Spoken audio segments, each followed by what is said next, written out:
With Andrea Berta being officially announced as Arsenal's new director, there has already been a lot of rumours about the summer. Now in this video we're going to go through everything that has been spoke about in the last week and what this shows us about the intentions going into the summer and the intentions of Andrea Berta coming in for the team. So let's get into it. Now it's fair to say that this whole week and a half since Andrea Berta has officially really started working at the club, it has been a little bit mental. Not only did we get the big rumour about Woklz being a standout player for him specifically by David Ornstein that Arsenal would want to get him, we've also had big news reports that Arsenal are looking at players such as João Garcia now more intently, but also people like Leroy Sané on a free, so it's definitely been a big week. Now overall, I know that we all can probably expect in different areas where Arsenal to sign. We're going to probably try and sign a striker, we're going to try and sign a winger and a midfielder and some various other positions. In a recent podcast on The Athletic, David Ornstein even said that not only is striker the priority, but actually getting Zubimendi in, which is looking to basically be done with Arsenal expecting him to join with the squad, but also the winger is a big priority where Arsenal want to go out and buy a brilliant player and will be willing to spend money for it. Now first of all, I think it is quite clear that the striker dilemma is the biggest at the club. We've gone on about it loads now, but obviously Alexander Isak looks to be the main target and the number one man that Mikel Arteta wants, but obviously Andrea Berta likes Woklz, which may be ramped up now. Maybe you could potentially see Arsenal try and sign him, but that doesn't also mean that that might happen. It might be in a different situation where Woklz is not the man for them, and also Benjamin Šeško is someone that they have been doing a lot of groundwork for and spoke to a long time. Now the thought is at the club at the moment that Benjamin Šeško may not be ready, and not everyone in the recruitment team and the board are fully convinced he is the person that is going to give Arsenal that win now mentality. Now this is one of the big reasons we got Andrea Berta in. He isn't going to really faff around with smaller young project players, and he will go for them big striker, big target signings that he wants and feels that can be important to the team, which is probably why we've landed at Woklz. Now we've all gone on about the tactical concerns about Woklz, and I would like to think Andrea Berta would know about that, and Arteta definitely does, so that will be obviously something in consideration. But I do think it is still incredibly unlikely that Arsenal are going to go out there and buy Alexander Isak with the money that he costs and the fact that we have to invest in so many other positions, which is interesting. Now not only of Arsenal obviously going to try and make them big signings, you know, Nico Williams is that big winger linked, but you know there's always a lot of other wingers that we could talk about like Barcola, Semenyo. These people are also in the picture. There's also been slight notations that Arsenal could be in for other players, such as a Xavi Simons has been linked recently, which is a sort of attacker midfield versatile forward option which we haven't really seen too much of. And more importantly, I think Arsenal are also going to try and get some bargains or cheaper market opportunities. Now this is something I think is actually quite underrated about the summer coming up, but not only do Arsenal need to buy these big players like Zubimendi, like a Woklz or Isak up front, we also need to stretch out the team and actually just make it a lot more embedded with better youngsters throughout the squad, and also just better players to come in when you can't play full 90s, because I'm sure that it's going to be a big thing that they have spoken about with the constant injury issues we've had this season. Gabriel now pulling up injured and potentially Timber adds to the long list of players this season that have got injuries from non-contact moments. It's not like they're getting kicked and they're breaking their leg or anything like that. It's happening. It's mostly becoming them running or them stretching, and they're ended up pulling too far and ended up pulling their hamstring and having to go off. So that is definitely something to think about, and Arsenal will need to make sure that they continually don't play 4,000 minutes of these players. Now I know this is a big criticism a lot of people have of Arteta, but I don't really blame him. When you've got Gabriel and Saliba and you think about the backups that we have in them situations, Calafiori's not been fit this season, Ben White's not been fit this season, Tomiyasu's not been fit, and then everyone else you don't really like Kivior or even Zinchenko in left back, I do think it is a situation where you can't really blame him too much. However, we need to make sure the squad is more bedded out. Now that isn't going to be brilliant forever, and you're always going to have problems such as even Kivior having to play more than he should do, and sometimes you can't live for the fact that a lot of players are going to get injured. This season we've had that, and I do think there's a certain level of we should have expected it, but also a certain level of there has been so much at this point. This is why I think Arsenal will focus on sort of cheaper signings, maybe not on wages but maybe in fees, because I think that is very important. We're going to have a lot of money coming off the wage bills with the potential sales that we have. We've spoken about it and we will continue to speak about it, but Vieira, Zinchenko, Kivior, Partey, Jorginho, even more Trossard potentially. There's a lot of players going off that wage bill in this summer, so you can kind of fill that up with some cheaper players on smaller wages and some more expensive players that are going to be maybe on a little bit more. This is why them links to Leroy Sané I think makes sense. Now, we saw the links with Kimmich before, and then Kimmich ended up re-signing, and I believe that that's probably going to happen with Leroy Sané, where he wants to sign with Bayern, and he's kind of talking to Arsenal to get himself a better deal, which is fair enough at the end of the day. But this is something that Arsenal need to do. We need to get some of these players that could be on a free. I know Sané's going to want a lot of money, but can also offer decent,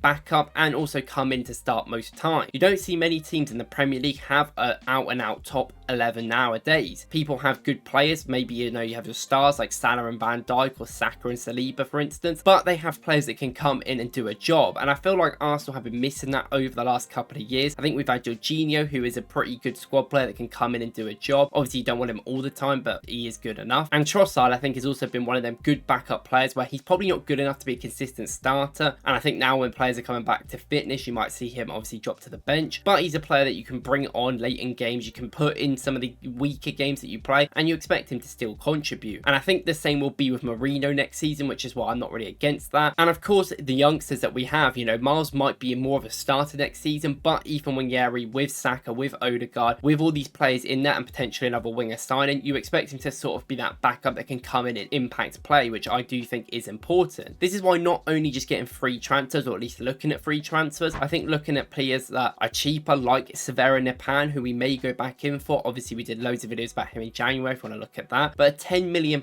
signing for a teenager that has put a lot of impact and has that creative edge is also something we are missing at the moment, especially on that left hand side where he likes to play. I do think it's something that is probably not the biggest necessity of Arsenal right now to get that creative player in, but it's also a very important thing that we can future proof and get in for the summer. So I do think some of these players can be good, and if they don't work out, they don't work out, but at least you tried, and then we can move them on and probably get a decent amount of money for them. So I think that is good. And this is kind of where I am at with the João Garcia news as well. Now this one I think is a lot more controversial than other ones we've spoken about, and I think Arsenal should sign a left back in the summer, and I think this will probably be the same for most of the fans. And I get it, we've signed a lot of goalkeepers in Arteta's time. I think more goalkeepers than forwards. We've gone through Leno, Ramsdale, Raya, and now we want another goalkeeper being Garcia, and that's not even mentioning all the backup goalkeepers we've bought who have barely played. But I do think the goalkeeper market is moving into a bit of a different situation. I think a lot of teams are starting to realise that goalkeepers at even a young age cost so much money, and when you get a good goalkeeper for a good team, they're going to stay there their entire career pretty much. It's very hard for contracts nowadays. When players even go to Wolves, let's say, it's hard to get them out of it because Wolves have such a good bargaining that it takes 80 to 90 mil to buy them off them. And considering goalkeepers are on that cheaper scale, you could say when they're younger, maybe 20 to 30 mil is probably the average price you're going to get for any sort of goalkeeper. We bought Raya for that, we sold Ramsdale for that, and we might buy Garcia for that. I think to get them early makes a lot of sense, and it's not like other teams out there don't have two good goalkeepers. Liverpool bought Mamadashvili, who's one of the best young goalkeepers out in the league for Valencia for the last couple of years. That might be their replacement next year for Alisson, who I still think has been really good this season, and Kelleher couldn't get in the team, who they looked to move on, but they still kept him around for another year where he probably could have left.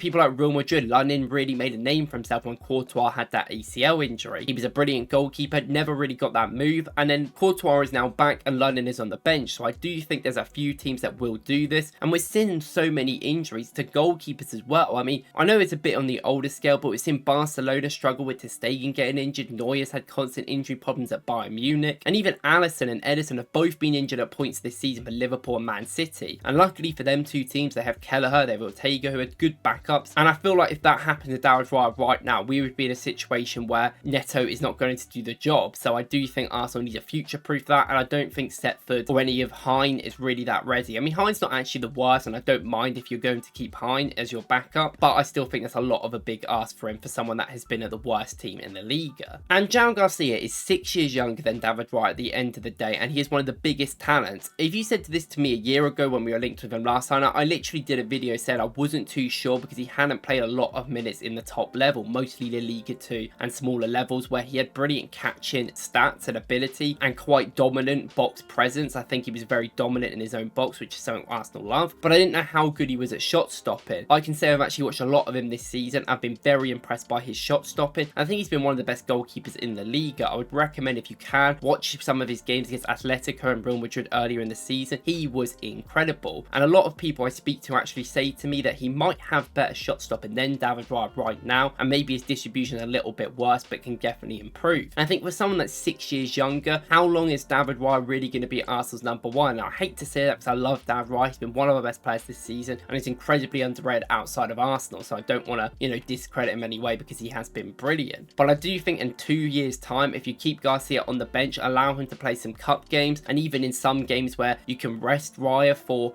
a league game going into a Champions League game, then Garcia could probably be our star in a few years' time. If not, we could probably sell him on and see what happens. But I do think these are the risks Arsenal need to make in the market, so we don't, one, get injury problems yet again, which we're having a lot with our team, and two, we are future proof for that end. And I do think if we have Raya and Garcia, that solves our goalkeeper issue for at least the next 5 years, you would hope, so we don't need to buy any more. And even then, we've got Setford who's going to improve and get older then, Pine probably be moved on or whatever we'll do with him, and then you've got Porter as well. So there's a lot of options I think within the team, so I wouldn't be too concerned about that. And also 20 mil is not too much. Now, we know this summer is going to be a monumental summer. David Ornstein even said on the podcast on The Athletic, which I would recommend going to watch, that Arteta looks at transfer markets in ahead, and he knew that this one was going to be a big one even years ago. They knew that this one was going to be the one where they had to invest with contracts running out and things to do, and even then we've got so many players to sign on new contracts because they run out soon, such as Saliba, Gabriel, Saka and Martinelli. And it'll be interesting. Like, I think we all know the main targets that Arsenal want, but we don't know the small targets and how we're going to bed out that squad, which is going to be important. And something I will say about the links recently, because they have been quite ruthless, there's been quite a lot quite often, it's definitely down to Andrea Berta as well. Something that George said on Twitter, which I completely agree with if you've done your research and seen what Berta has done in his career, is that when Arsenal have operated in the past, even obviously Edu Gasper, it's very much like Arsenal work in the dark. They throw little snippets out to the media, which is often a misdirection, and on that whole smoke screen thing that everyone talks about because it happened with Pepe. And Arsenal do like being discreet to not let other teams know what they're doing so they can sneak in there, which does mean sometimes we do take a little bit long with some transfers, I do agree. But with Andrea Berta, this is going to be a considerable shift in how we do our strategy in the media, because Andrea Berta is someone who actively does use the media to promote the players he wants to sign and sort of get his power in there. He uses tactics of threat to other teams, so he's going to make moves, and it's one of his big ways that he goes about signing players. So this is probably not a surprise that we've seen so many news recently, and we're probably going to see a lot more with Arsenal. And back in the day, you remember David Ornstein would only tweet when Arsenal basically signed someone or,